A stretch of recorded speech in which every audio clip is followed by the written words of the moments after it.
O Fantástico agora convida você para fazer uma viagem no tempo. Vamos conhecer um lugar igualzinho ao nosso planeta de 4 milhões e meio de anos atrás. É a cratera de um vulcão ativo. África. Brasil. Duas terras separadas por um oceano gigante, o Atlântico. Dois lugares distantes, mas com tanta coisa em comum. Nossos povos, nossa música e as tradições. África e Brasil têm ligações profundas, bem mais antigas do que muita gente imagina. Você já notou que, se recortarmos os mapas, África e Brasil se encaixam perfeitamente, como se fossem irmãos separados pelo tempo? Qualquer semelhança não é mera coincidência. A formação do nosso planeta é o tema do capítulo de hoje.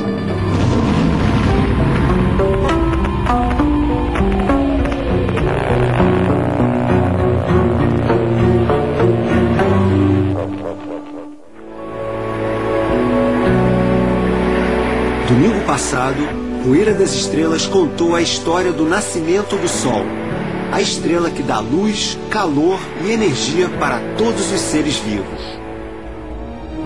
Cerca de 4 bilhões e meio de anos atrás, ao mesmo tempo em que surgiu o Sol, formaram-se os planetas do nosso sistema solar, como a Terra. Mas a Terra naquele tempo era bem diferente do que estamos acostumados a ver hoje.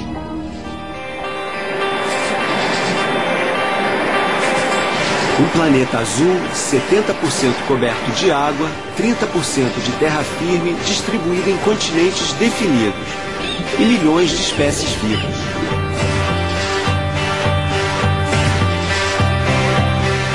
Muito tempo atrás, o mundo era o próprio inferno, um planeta ainda em formação.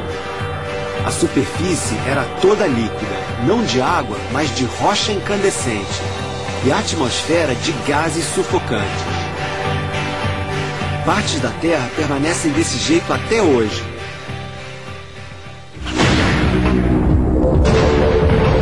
São os vulcões.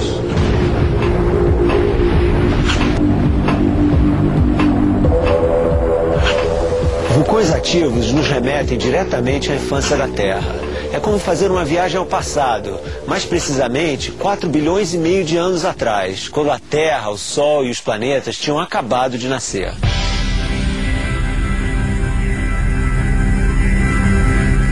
Este é o Kilauea. Ele fica na ilha que dá nome ao arquipélago do Havaí.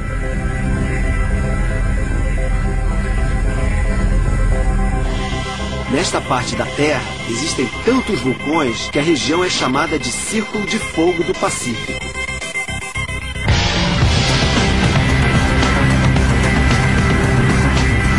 Mas nenhum é tão ativo quanto o Kilauea. Ele entrou em erupção em janeiro de 1983 e não parou mais.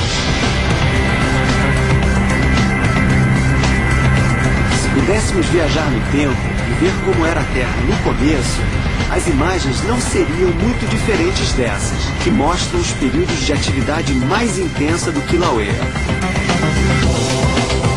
No início era o caos. A Terra era uma bola incandescente de rochas e metais líquidos. A atmosfera, uma massa de metais e gases ultraaquecidos. É como se nós mergulhássemos dentro da cratera de um vulcão. Durante os primeiros 700 milhões de anos, a Terra era assim, como um vulcão gigante. A especialidade de um vulcão é cuspir lava. A lava é pedra líquida. Ela é ejetada das profundezas da Terra, mais ou menos 100 quilômetros de profundidade. Isso não é nada comparado com o centro da Terra, que é 6.500 quilômetros de profundidade.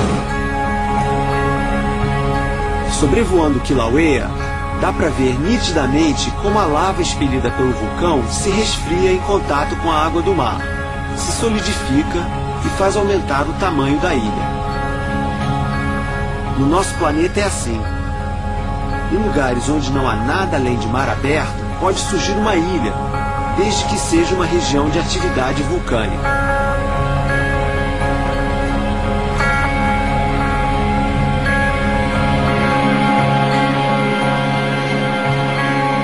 Aos poucos, a lava se resfria e fica sólida. O mesmo aconteceu com a superfície do nosso planeta, só que no caso da Terra foram necessários 600 milhões de anos. Quando a temperatura baixou o suficiente, o vapor que circulava pela atmosfera se condensou e virou água líquida. Muito tempo se passou e então, cerca de 200 milhões de anos atrás, a Terra finalmente começou a ficar parecida com o que é hoje. A maior parte da superfície já estava coberta de água, mas havia um único continente, chamado Pangeia. Pangeia, em grego, quer dizer todas as terras juntas. Foi essa imensa massa de terra que deu origem aos continentes que conhecemos hoje. Isso aconteceu por causa de um processo muito lento chamado deriva continental. A camada mais externa da Terra, sólida, é dividida em diversas placas tectônicas, como são chamadas. Essas placas flutuam sobre o interior da Terra, que ainda contém rocha líquida. Aos poucos, ao longo de milhões de anos, elas se distanciaram, até chegar ao que é hoje. É por isso que África e Brasil parecem se encaixar perfeitamente.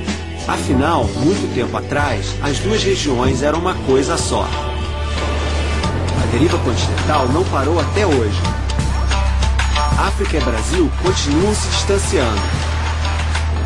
A cada ano se separam mais alguns centímetros, mais ou menos na mesma velocidade com que as unhas crescem.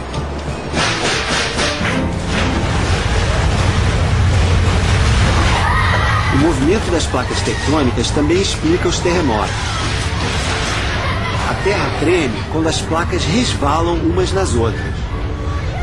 O movimento é causado pelo calor do interior da Terra e pelo acúmulo de gases. Nos dias de hoje, a maioria dos vulcões se localiza ao longo do encontro das placas, regiões que são chamadas de falhas. É por isso que o Brasil não tem terremotos ou vulcões. Nosso país está bem longe das falhas geológicas. Pelo menos esse problema a gente não tem. Não é o caso do Japão ou da Califórnia, que ficam em algumas das áreas geologicamente mais ativas de todo o planeta. Mas nem tudo é destruição. A deriva continental e o encontro das placas tectônicas ao longo de milhões de anos formaram algumas das paisagens mais bonitas da Terra, as grandes cordilheiras, como a do Himalaia, onde ficam as montanhas mais altas do mundo.